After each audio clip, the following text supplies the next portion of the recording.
The first step towards achieving your dreams is having the right coach.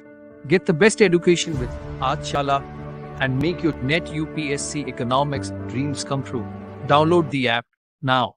Hello everyone, welcome back to the channel. I am Sunidhi Arya and I teach economics on this channel. फिलहाल हम mathematical economics को पढ़ रहे हैं और mathematical economics के अंदर हम अभी तक सेट्स, रिलेशंस एंड फंक्शंस को पढ़ चुके हैं. सेट, रिलेशंस एंड फंक्शंस के जितने भी टॉपिक इकोनॉमिक्स के लिए रेलेवेंट है वो सब हम कॉम्प्रिहेंसिवली कवर कर चुके हैं. पिछले कुछ वीडियो से हम कोऑर्डिनेट ज्योमेट्री को पढ़ रहे हैं. कोऑर्डिनेट ज्योमेट्री के अंदर सबसे पहले हमने बेसिक्स को पढ़ा. बेसिक्स के बाद में हमने उसमें स्ट्रेट लाइंस को देखा. स्ट्रेट लाइंस के बाद में सेक्शंस फॉर्मूले, मिड पॉइंट फॉर्मूले, डिस्टेंस फॉर्मूला, जितना भी कोऑर्डिनेट ज्योमेट्री इंपॉर्टेंट है वो सब पढ़ा.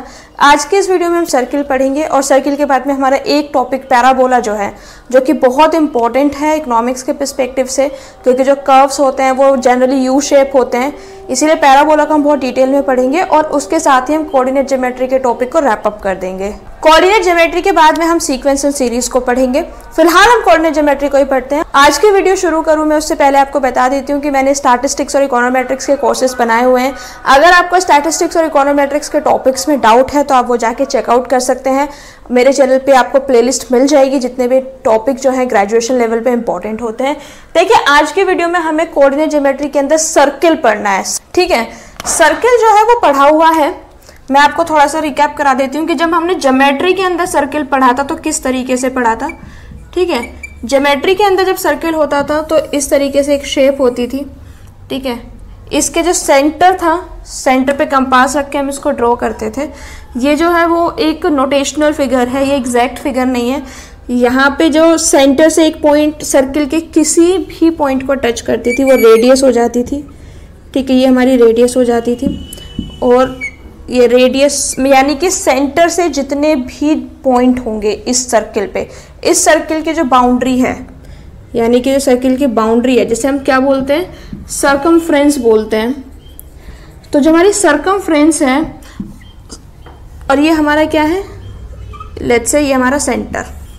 ठीक है, तो जो हमारा सेंटर है, सेंटर से अगर हम सर्कमफ्रेंस पे कोई भी पॉइंट लेंगे, ठीक है, एक पॉइंट हमारा सेंटर पे है, एक पॉइंट हमारा सर्कमफ्रेंस पे है, उन दो पॉइंट को अगर हम ज्वाइन कर देंगे तो वो हमारा क्या हो जाएगा, रेडियस हो जाएगा. ठीक है, उसको हम क्या बोलते थे, उसको हम रेडियस बोलते थे. ठीक है, जैसे कि इसमें ये हमारी रेडियस हो गई है. रेडियस जो है वो सर्कल के अंदर हमेशा सेम रहेगी, यानी कि सेंटर के साथ हम सर्कमफ्रेंस का पॉइंट ये लें या फिर ये लें, हमारी जो रेडियस है उसकी जो वैल्यू है वो हमेशा सेम रहेगी. डिस्टेंस जो है इनके बीच का ये क्या रहेगा, इक्वल डिस्टेंस. ठीक है, तो हम कैसे लिख सकते हैं, distance between centre and point on circumference and point on circumference is always the same. ठीक है, ऐसे हम लिख सकते हैं, कोई कंफ्यूजन नहीं होना चाहिए. ये तो हमने नॉर्मल केसेस में देखा है. अब हम देखेंगे कि अगर हमें एक्स वाई प्लेन की कंडीशन में देखना हो, यानी कि अगर हमें कोऑर्डिनेट ज्योमेट्री में देखना हो तो उसमें सर्किल कैसा दिखेगा. मैंने अभी जो आपको कॉन्सेप्ट समझाया है मैं उसी से आपको क्या करूंगी, लिंक करने की कोशिश करूंगी. देखिए, जो हमारे कोऑर्डिनेट ज्योमेट्री होती है उसमें ऑर्डर्ड पेयर्स होते हैं, इतना तो हम सब जानते हैं. उसमें पॉइंट्स होते हैं. ठीक है, यानी कि सेट ऑफ ऑल पॉइंट्स होगा. तो हम कोऑर्डिनेट ज्योमेट्री की लैंग्वेज में इसको कैसे डिफाइन करेंगे, set of all points, set of all points. ठीक है, लेट्स से एक्स वाई, ये जितने भी हमारे पॉइंट थे, सेट ऑफ ऑल पॉइंट्स. मैंने बताया था ये जो सर्कमफ्रेंस है इस पे अनलिमिटेड पॉइंट है, इनफाइनाइट पॉइंट है. तो set of all points which are at constant distance, at constant distance. ठीक है, देखिए आप समझ पा रहे हैं, सेट ऑफ ऑल पॉइंट्स जो कि कांस्टेंट डिस्टेंस पे. यहाँ पे मैंने बताया था डिस्टेंस जो है वो हमेशा सेम रहता है, यानी कि जो रेडियस है वो सेम रहेगा. From fixed point, fixed point यानी कि एच के. ठीक है, यानी कि ऐसे पॉइंट्स का सेट, लेट्स से ये एक सेट पॉइंट है एक्स वाई, ऐसे जितने भी सेट बनेंगे, सेट ऑफ ऑल पॉइंट्स, जितने भी सेट्स पॉसिबल हैं which are at a constant distance from a fixed point, यानी कि जो कि फिक्स्ड पॉइंट से कांस्टेंट डिस्टेंस पे है, यानी कि पॉइंट कोई भी हो इस फिक्स पॉइंट से, जो डिस्टेंस है वो सेम रहेगा, यानी कि रेडियस सेम रहेगा, उसको हम क्या बोलते हैं? सर्कल बोलते हैं। किसकी लैंग्वेज में? कोऑर्डिनेट ज्योमेट्री की लैंग्वेज में। आपको समझ में आ गया सर्कल क्या होता है? देखिए सर्कल अच्छे से समझना बहुत जरूरी है। अगर आपने सर्कल को अच्छे से नहीं समझा तो जब मैं पैराबोला पढ़ाऊंगी तो आप उसमें कंफ्यूज हो जाएंगे, क्योंकि पैराबोला और सर्कल कंफ्यूजन में लोगों को रख देते हैं, कई बार बहुत ज्यादा कंफ्यूजिंग लगता है, इसलिए पहले सर्कल के कॉन्सेप्ट्स को बहुत अच्छे से समझ लीजिए, ठीक है। अब हम इसके कोऑर्डिनेट ज्योमेट्री में करके देखते हैं, ठीक है।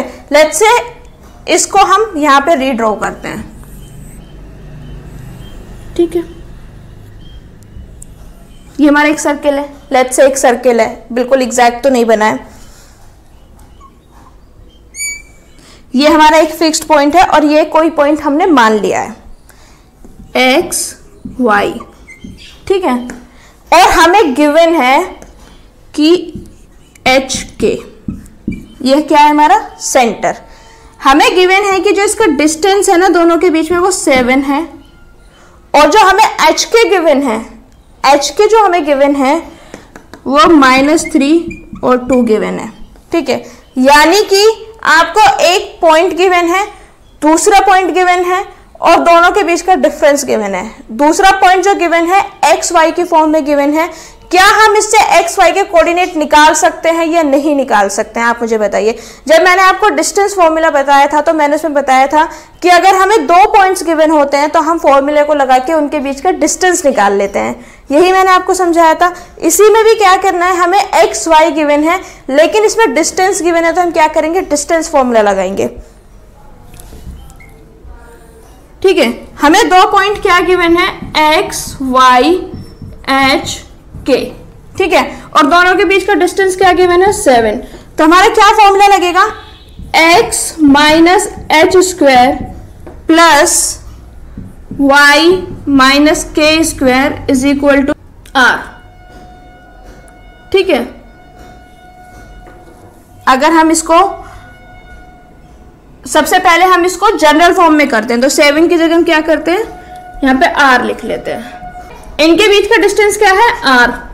x minus H square plus Y minus K square is equal to R. ये आपको समझ में आ गया होगा। 2 पॉइंट हमें गिवन है x y h के, इनमें हमने कुछ नहीं किया है, सिंपली डिस्टेंस फॉर्मूला लगा दिया। अब हम इसका अंडर रूट हटाने के लिए क्या करेंगे? स्क्वायर कर देंगे। तो जब हम इसका स्क्वायर कर देंगे तो एज इट इज सामने आ जाएगा x minus H square plus Y minus K square is equal to जो r था वो क्या हो जाएगा? r स्क्वायर, ठीक है। अब इसमें क्या है? h के जो है, जो हमारा फिक्स्ड पॉइंट था, जिस फिक्स पॉइंट से हम डिस्टेंस को मेजर कर रहे थे वो क्या है? हमारा सेंटर, और r क्या है? हमारा रेडियस, ठीक है। अब -3 और 2 और 7 से अगर हम इक्वेशन निकालना चाहें सर्किल की तो कैसे निकालेंगे?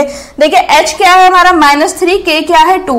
h, k और r की वैल्यूज का सब्स्टिट्यूट कर दो, तो h क्या है? -3 का स्क्वायर प्लस y, k क्या है हमारा? 2 -2 square is equal to r क्या है? 7 का स्क्वायर कर दो। अब इसको हम फाइनल फॉर्म देते हैं, ये माइनस माइनस है तो क्या हो जाएगा? प्लस हो जाएगा। x plus 3 square plus Y minus 2 square is equal to 49। यानी कि एक ऐसा सर्किल जिसका सेंटर कोऑर्डिनेट ज्योमेट्री में, जिसके जो सेंटर के पॉइंट हैं वो -3 और 2 है और जिसका रेडियस हमें 7 गिवन है, उसकी सर्किल की इक्वेशन क्या होगी? x plus 3 square plus Y minus 2 square is equal to 49। ये इसकी सर्किल की इक्वेशन होगी। अगर हमारा जो सेंटर है, if centre is at origin 0 0, ठीक है, यानी कि ये जो हमारा फिक्स्ड पॉइंट था एच के, अगर ये 0 0 हो जाए, यानी कि हमारा जो ऐसे हमारा ग्राफ होता है ना, अगर सेंटर जो है वो यहां पे हो जाए और ऐसे कोई सर्किल बने चारों क्वाड्रेंट में जाता हुआ, तो हमारा इसमें सेंटर क्या हो गया? सेंटर इसमें हमारा हो गया 0 0। तो अगर सेंटर 0 0 हो जाता है किसी भी केस में, तो सर्किल की क्या इक्वेशन बनेगी, हम क्या करेंगे, h और k को क्या रख देंगे, 0 के इक्वल रख देंगे। तो हमारी जो इक्वेशन है मैं यहाँ पे लिख के दिखाती हूँ, x माइनस एच की जगह 0, k की जगह 0, y minus K square is equal to R square, k की जगह क्या आ गया 0। अब देखिए हम किसी में से 0 को भी सब्ट्रैक्ट करें, अगर हम 7 में से 0 को सब्ट्रैक्ट करें तो भी 7 आएगा, हम 6 में से 0 को सब्ट्रैक्ट करें तो भी 6 आएगा, यानी कि x की वैल्यू हमेशा क्या रहेगी, बड़ी रहेगी। x में से 0 को सब्ट्रैक्ट भी कर देंगे तो भी हमारे क्या रहेगा, x ही रहेगा। 0 को सब्ट्रैक्ट करने में और ऐड करने में कोई डिफरेंस नहीं आता है। तो हमारी इक्वेशन क्या बन गई है, X square plus Y square is equal to R square. अगर हमारा कोई जो फिक्स पॉइंट है, जो सेंटर है, वो हमें कोऑर्डिनेट्स के फॉर्म में गिवन है तो हमारी इस तरीके से इक्वेशन बनेगी। लेकिन अगर जो हमारा सर्किल है उसका सेंटर ओरिजिन से है तो हमारी किस तरीके से इक्वेशन बनेगी, इस तरीके से इक्वेशन बनेगी। दो तरीके की सर्किल की इक्वेशन मैं आपको अभी तक बता चुकी हूँ। एक इक्वेशन को हमें और देखना है, यानी कि ये जो हमारी इक्वेशन बन के आई है X minus H square plus Y minus K square is equal to R square, इसको हम एक्सपेंड करेंगे, इसको हम खोलेंगे और फिर देखेंगे कि हमारी एक क्या इक्वेशन बन के आती है। जैसे कि मैंने लाइन की इक्वेशन बताई थी A X plus B Y plus C, जो कि जनरल इक्वेशन थी, इसी तरीके से हम सर्किल के जनरल इक्वेशन ड्रॉ करने की कोशिश करते हैं। देखिए हमारी जो सर्किल की इक्वेशन थी वो थी X minus H square plus Y minus K square is equal to R square. अब हम क्या करेंगे, इसको एक्सपेंड करने की कोशिश करेंगे। ये x माइनस एच स्क्वायर को खोलेंगे, y माइनस के स्क्वायर को खोलेंगे। कैसे खोलेंगे, फॉर्मूला सेम है, a minus B square, a minus B square के फॉर्मूले से खोलेंगे। a माइनस बी स्क्वायर क्या होता है, a square plus B square minus 2ab।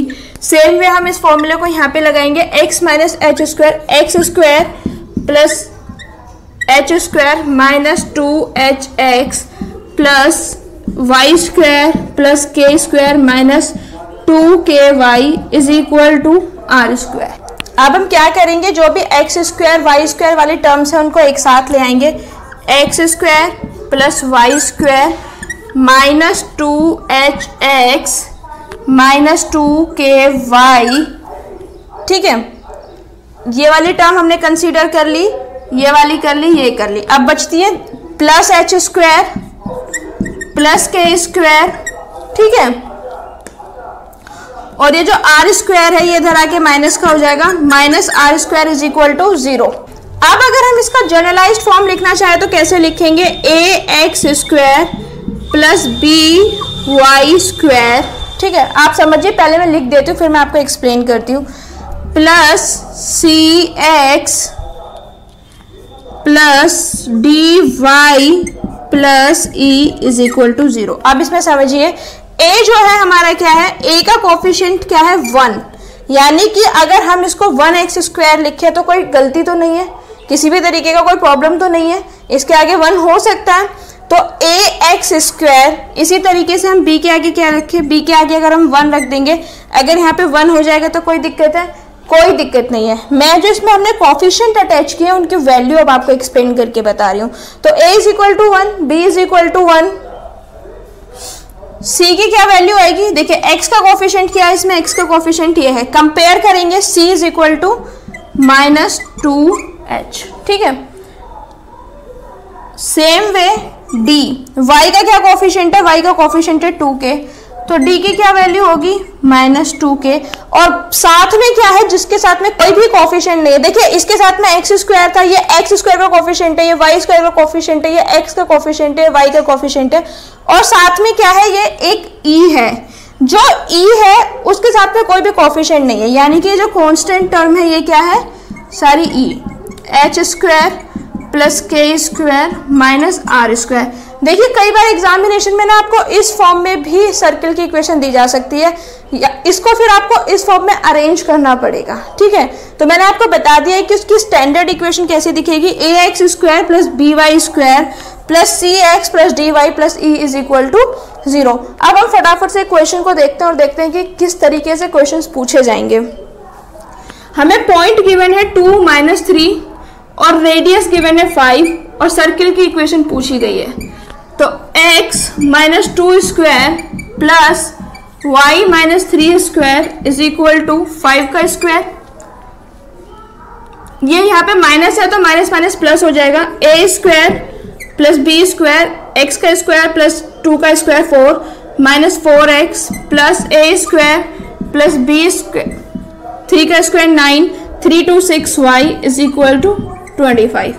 ठीक है, ये हमारी पूरी इक्वेशन बन के आ गई है। देखिए ये जो हमारी इक्वेशन आई है इसी फॉर्म में आई है, ax स्क्वायर बी स्क्वायर सी एक्स डी वाई प्लस इसमें a का स्क्वायर भी है, x स्क्वायर भी है, y स्क्वायर भी है, x भी है, y भी है और साथ में कुछ सेपरेट कोफिशिएंट्स भी हैं। अब आप चाहें तो इनको फर्दर सॉल्व कर सकते हैं, 9 4 13 ऐड हो सकते हैं, उधर जाके 13 सब्ट्रैक्ट हो जाएंगे 25 में से। अगर हमें 0 0 ओरिजिन पे हो हमारा सेंटर और रेडियस 4 गिवन हो, उस केस में क्या करेंगे, x minus 0 square plus Y minus 0 square is equal to 4 square.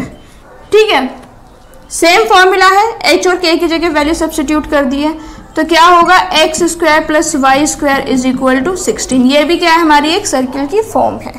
ठीक है, that's it for today's videos guys. I hope आपको आज का वीडियो बहुत अच्छा लगा होगा, इन्फॉर्मेटिव लगा होगा। अगर आपको आज का वीडियो अच्छा लगा है तो please like it, share it with your friends, subscribe to the channel. Subscribe करने के बाद नोटिफिकेशन बेल जरूर ऑन करें ताकि मैं नेक्स्ट टाइम जब भी वीडियो अपलोड करूं वो जल्द से जल्द आपको मिले। Until next time, thank you so much. Don't forget to like, share and subscribe. Thank you.